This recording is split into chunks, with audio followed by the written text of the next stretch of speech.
अस्सलाम वालेकुम। Welcome to इमरात। दोस्तों, बात आज हम दो अहम टॉपिक्स को लेकर करने जा रहे हैं। पहला टॉपिक पाकिस्तान नेवी को लेकर है, जबकि दूसरा टॉपिक डायरेक्टली इंडियन एयरफोर्स को कवर करता है और इनडायरेक्टली पाकिस्तान को भी।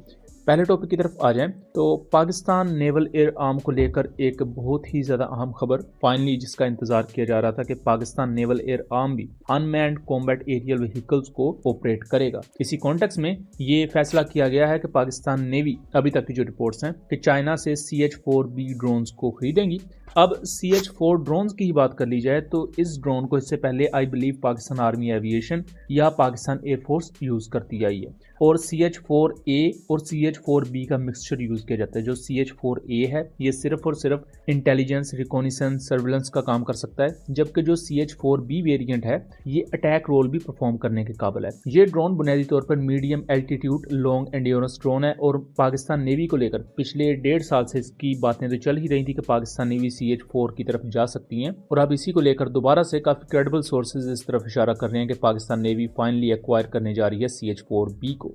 अब मौजूदा पाकिस्तान नेवल एयर आर्म को देखा जाए तो हमें काफ़ी ज़्यादा डेफिशिएंसीज देखने को मिलेंगी, खास तौर पर ड्रोन फ्लीट को लेकर, क्योंकि पाकिस्तान गिड्स के उकाब ड्रोन को यूज़ करता है, US मेड स्कैन ईगल को यूज़ किया जाता है, ल्यूना X नाम का एक ड्रोन है। ये वो ड्रोन है जो छोटे पैमाने पर रिकॉनिसेंस, सर्विलेंस, जासूसी जैसे मिशंस परफॉर्म कर सकते हैं, लेकिन एक डेडिकेटेड ड्रोन जो सोनोबुइस को डिप्लॉय करने के काबिल हो, एंटी सबमरीन ऑपरेशन कर सकता हो, मैरीटाइम फील्ड में आपको जो प्रॉपर ऑपरेशंस करने होते हैं सबमरीन्स के खिलाफ, दुश्मन शिप्स के खिलाफ और लिमिटेड अटैक तक परफॉर्म करने काबिल हो, वैसा drone Pakistan naval air arm में इस वक्त मौजूद नहीं है। जबकि आप इंडियन साइड पर देखें तो इंडियन नेवी इस वक्त ऑपरेट कर रही है MQ-9B को, ऑल्दो लिमिटेड नंबर में है और फ्यूचर में वो मजीद MQ-9B ले रहे हैं। और इसके साथ साथ इंडियन नेवी ने दृष्टि 10 ड्रोन को भी रिसेंटली एक्वायर किया, ऑल्दो के 2 यूनिट्स ही 2024 में लिए गए थे और उनमें से एक 2025 के शुरू में ही क्रैश हो गया है। तो उस ड्रोन को अभी हम साइड पर रख देते हैं क्योंकि अभी तक उसको लेकर खुद इंडियन नेवी भी कंफ्यूज है कि इसको हमने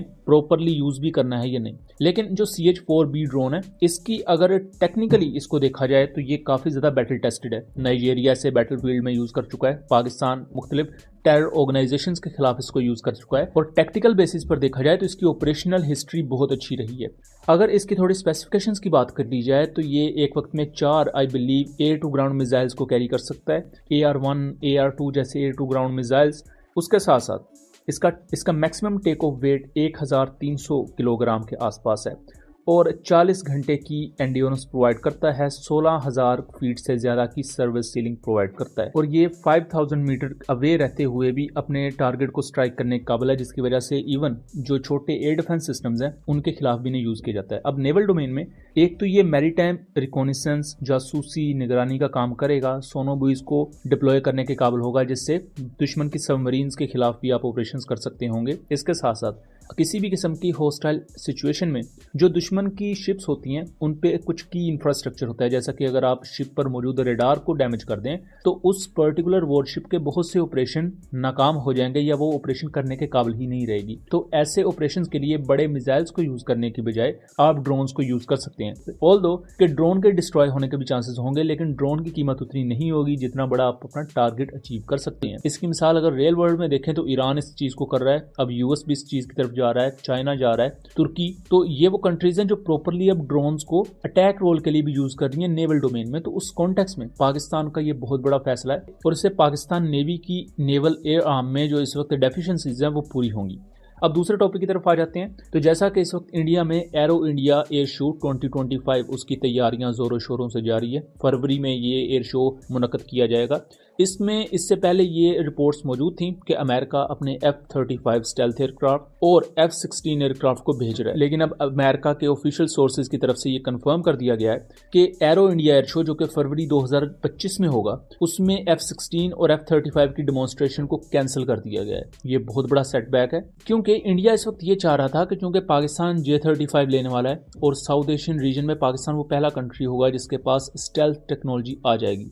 उसके बाद पाकिस्तान कान एयरक्राफ्ट को अपने कंट्री में बनाएगा, जिसके बाद पाकिस्तान के पास एक दूसरा स्टेल्थ एयरक्राफ्ट भी आ जाएगा और स्टेल्थ एयरक्राफ्ट की प्रोडक्शन भी हो जाएगी पाकिस्तान के पास। इस कॉन्टेक्स्ट में मुस्लिम वर्ल्ड में पाकिस्तान भी वो पहला मुल्क बनेगा जिसके पास स्टेल्थ टेक्नोलॉजी आएगी, लेकिन इंडिया इस चीज में पीछे रह रहा था और इसी वजह से इंडियन एयरफोर्स पर तनकीद भी हो रही थी।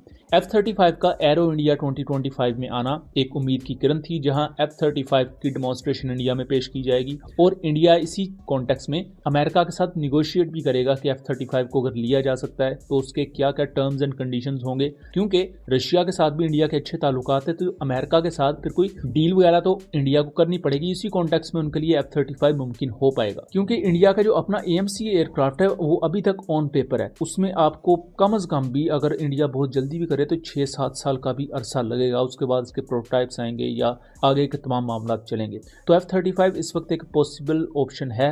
Su-57 के बारे में भी इंडिया कह रहा है, लेकिन F-35 की तरफ रुझान इस वजह से ज्यादा है बिकॉज वो एक बैटल टेस्टेड एयरक्राफ्ट है, उसने रियल लाइफ ऑपरेशंस देखे हुए हैं। लेकिन अब F-35 का अननोन रीजन की बुनियाद पर उसका डेमो कैंसिल कर दिया जाना ये इंडिया के लिए सेटबैक है। और इस कॉन्टेक्स्ट में भी इंडिया के जो डिफेंस एंथुसियास्ट हैं वो तनकीद कर रहे हैं एरो इंडिया को लेकर, जो मैनेजमेंट है उस पर, और उसके साथ साथ यहाँ जो डिप्लोमेटिक वीक लिंक देखा गया है उस पर भी। यहाँ F-16 की डिमॉन्स्ट्रेशन भी काफी ज्यादा अहम थी, क्योंकि F-16 का ही एक क्लोन वेरिएंट जिसे F-21 कहा जाता है, उसे लॉकहीड मार्टिन इंडिया के MRFA या MMRCA 2.0 जो इनका प्रोजेक्ट है जिसके तहत एक दूसरे कंट्री से 4.5 जनरेशन के एयरक्राफ्ट खरीदे जाएंगे, वहां भी इंडिया को डाउनग्रेड होना पड़ा है, क्योंकि यहाँ F-35 के साथ साथ F-16 का आने का प्लान भी कैंसिल कर दिया गया है। इसकी हतमी रीजंस क्या हैं? ओवरऑल तो यही कहा जा रहा है कि अमेरिका और इंडिया के दरमियान इस वक्त जो रशिया के साथ ताल्लुक आते हैं उसको लेकर कुछ तलखी चल रही है। उसके साथ साथ जो इंडिया की इन्वॉल्वमेंट है खालिस्तानी सिखों के खिलाफ जो उनके एक्स्ट्रा टेरिटोरियल अटैक्स हैं उसको लेकर, वहां भी अमेरिका और इंडिया की टेंशन तो चल ही रही है। इसी वजह से